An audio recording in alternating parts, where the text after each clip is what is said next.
अरे यार, आप तो दिन पे दिन बेपरवाह होते जा रहे हैं। आपको इतना भी याद नहीं है क्या? घर पे कोई आपका इंतजार कर रहा है। मैडम जी, सब कुछ याद रहता है, यहाँ तक कि मेरी अनुपस्थिति में मुझे कितनी बार प्यार किया, कितनी बार गुस्सा किया, कितनी बार यहाँ से वहाँ गुस्से में वॉकिंग किया, कितनी बार फोन लगाया, कितनी बार टाइम देखा, यहाँ की मैं सब कुछ बता सका हूँ। ये कैसे? पहले अंदर आने का तो परमिशन दीजिए। ठीक है, अंदर आ जाओ।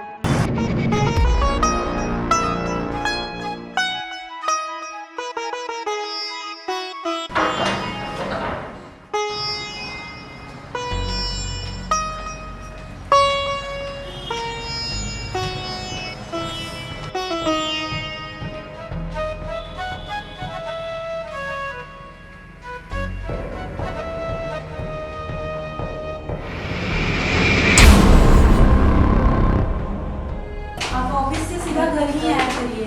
मैं तो सीधा घर ही आता हूँ। अब वो अलग बात है कि आपको मेरा 1 मिनट 1 घंटे का बराबर लगता है।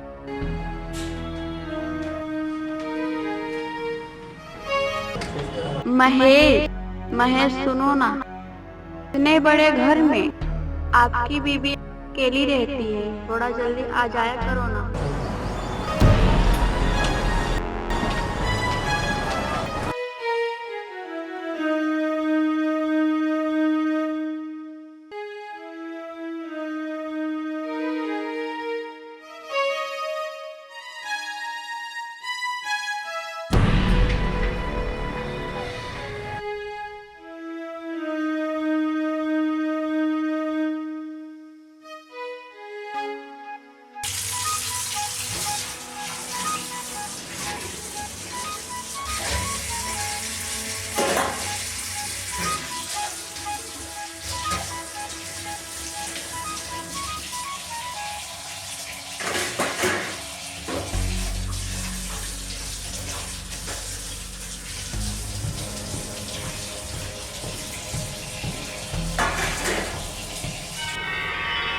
अच्छा आप बैठिए, हम आपके लिए गर्मा गर्म चाय लेके आते हैं। अरे पुष्पा, वैसे भी सारा दिन काम करती रहती हो और ये बंदा काम कब आएगा?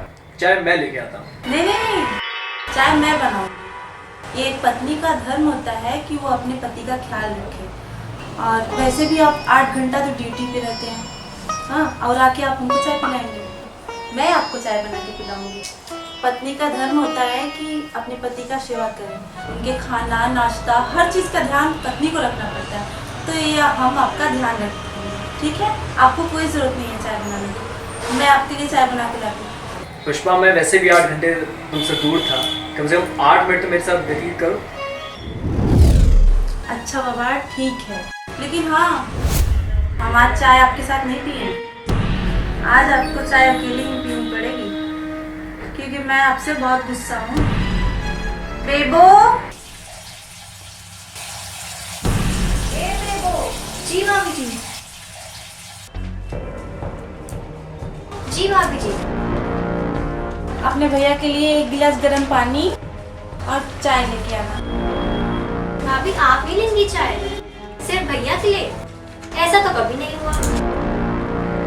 बेबो, आज ऐसा नहीं होगा, क्योंकि आज मैं बहुत गुस्से में हूँ।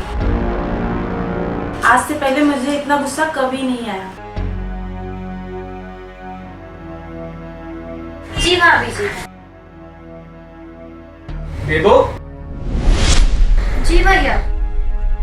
जरा नजदीक तो आना।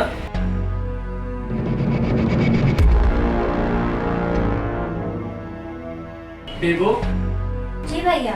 जरा ये बताना, जब भी हम तीनों लोग घर पे रहते हैं तो क्या टी कॉफी एक दूसरे के बगैर लिए? बिल्कुल नहीं भैया। तो आज मैं अकेले कैसे ले लूं? सही बात है। बेबो, क्या आज आपके भैया ने जो किया वो सही है? बिल्कुल नहीं भाभी जी। बेबो, छोटी छोटी बातों में तुम्हारी भाभी जी गुस्सा करती है, क्या ये सही है? बिल्कुल नहीं भैया। बेबो, अगर आपके भैया कहीं जाते हैं और उन्हें आने में लेट हो जाता है तो क्या मोबाइल बंद कर लेना चाहिए? बिल्कुल नहीं भाभी जी। बेबो, बात करते करते मोबाइल अगर ऑफ हो जाए तो उसे मोबाइल बंद कर देना बोलना सही है? बिल्कुल नहीं भैया। हाँ हाँ, तो ये बात आपके भैया को आते ही बता देनी चाहिए ना कि उसको क्लाइमेक्स के लिए रखना चाहिए। बिल्कुल नहीं भाभी जी। बेबो, तुम मेरी तरफ से बोल रही हो या अपनी भाभी जी की तरफ से? भैया मैं तो दोनों की तरफ से बोल रही हूँ ना। वो क्या है ना, दोनों के बीच में बैलेंस बनाना पड़ता है ना। भैया आप एक काम करिए, भाभी के प्रश्नों के उत्तर देके उन्हें कूल कर दीजिए और मैं भाभी को हॉट कर देती हूँ। क्या? अरे गर्मा गर्म चाय पिलाकर।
पुष्पा, बेबो को लगभग 5 साल हो गए हम लोग साथ रहते हुए, लेकिन कभी भी यह एहसास होने नहीं दिया कि वो हमारी सगी बहन नहीं है।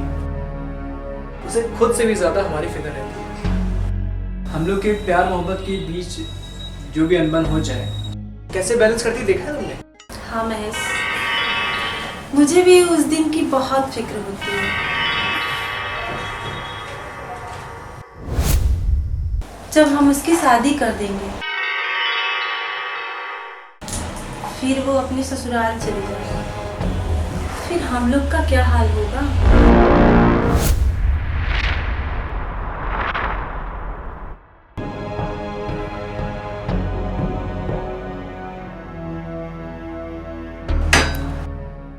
किसका क्या हाल हो जाएगा भाभी जी?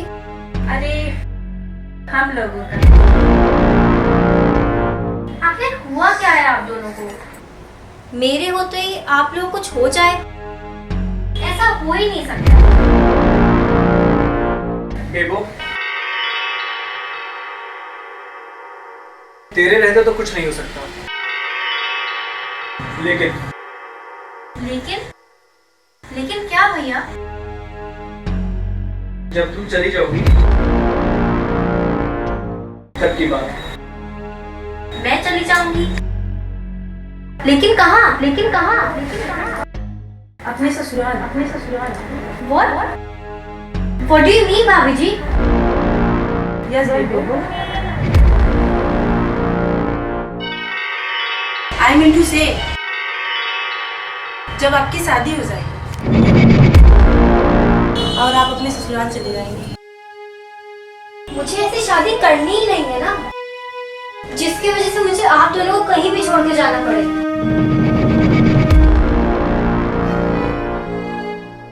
बेबो, ये दुनिया की रीति है, एक दिन बहन बेटियों को अपने घर जाना ही पड़ता है। भैया, मुझे मेरे माता पिता, भाई बहन, सखा संबंधी कोई भी याद नहीं है। मैं जब थोड़ा समझ आया तब ऐसी जगह पल रही थी कि भगवान ऐसा कष्ट कभी किसी को ना दे। मैं बचपन से ही इतने कष्ट, इतनी तकलीफ झेलती आ रही हूँ कि मैंने अपने आप से ही समझौता कर लिया था। अब तो कष्ट और तकलीफ मुझसे ही भय खाने लगे हैं। लेकिन एक दिन ऐसी तकदीर पलटी कि आप लोग मुझे वहां से ले गए और अपने घर ले आए। मैं तो आपके घर एक नौकरानी बन के आई थी, पर आपने मुझ जैसे अनपढ़ लड़के को पढ़ाया लिखाया, मुझे इतना सारा स्नेह, इतना प्यार, इतनी सारी सुख सुविधा दी। भैया आपने मुझे अपनी बहन की तरह और भाभी आपने ननद की तरह बना दिया। इसके बाद तो मुझे अपनी पुरानी दुख तकलीफ, माता पिता, भाई बहन, सगा संबंधी सारे कष्ट बौने लगने लगे। आप दोनों के प्यार और सुख सुविधा के आगे। बेबो, अब तुम पुरानी बातों को एक सपना समझ के भूल जाओ। अब से तुम इस घर की बेटी, मेरी प्यारी बहन पुष्पा की लाठी नहीं हो। हम तुम्हारी शादी बहुत धूमधाम से कराएंगे। हाँ बेबो, होता तो वही है जो विधाता ने तकदीर में लिख दिया, लेकिन हम अपनी तरफ से पूरी कोशिश करेंगे कि आपको अच्छा घर परिवार मिले, आपको वो भी सुख सुविधा मिले जो हम आपको नहीं दे सके। भाभी जी, इंसान बहुत ही स्वार्थी होता है और अब तो मुझे डर लगने लगा है कि मुझे अगर आप जैसा प्यार और स्नेह कहीं और नहीं मिला तो मैं कैसे रह पाऊंगी। ऐसा कुछ भी नहीं होगा, अब जो भी होगा अच्छा होगा। अब आप बताइए, आपको कैसा परिवार पसंद है? छोटा परिवार, बड़ा परिवार या संयुक्त परिवार? भाभी जी, मुझे तो बड़ा या संयुक्त परिवार ही पसंद है, क्योंकि इसमें बातों बातों में ही सारा काम हो जाता है। तो काम का काम भी हो गया और मस्ती मजाक भी हो गई। मैं तो इस तरह के परिवार के बारे में सोचकर ही खुश रहती हूँ। इसका मतलब हमारी बेबो के लिए संयुक्त परिवार का लड़का ही उचित रहेगा, है ना बेबो? भाभी,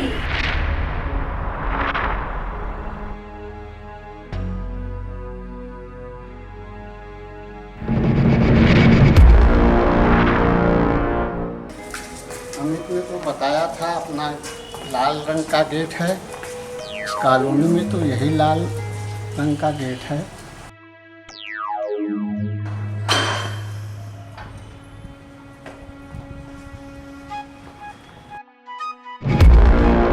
अमित का घर यही है? कौन अमित? अरे बुद्धू, अमित तो पापा का नाम है। अरे हाँ, मम्मी देखो कोई आया है। अच्छा, आ रही हूँ।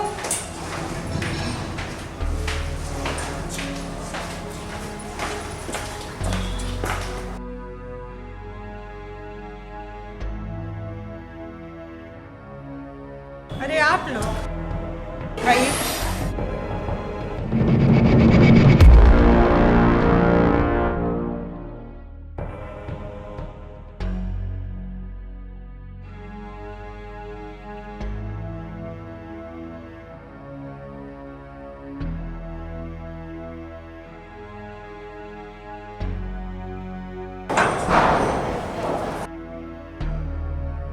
आइए, बैठिए।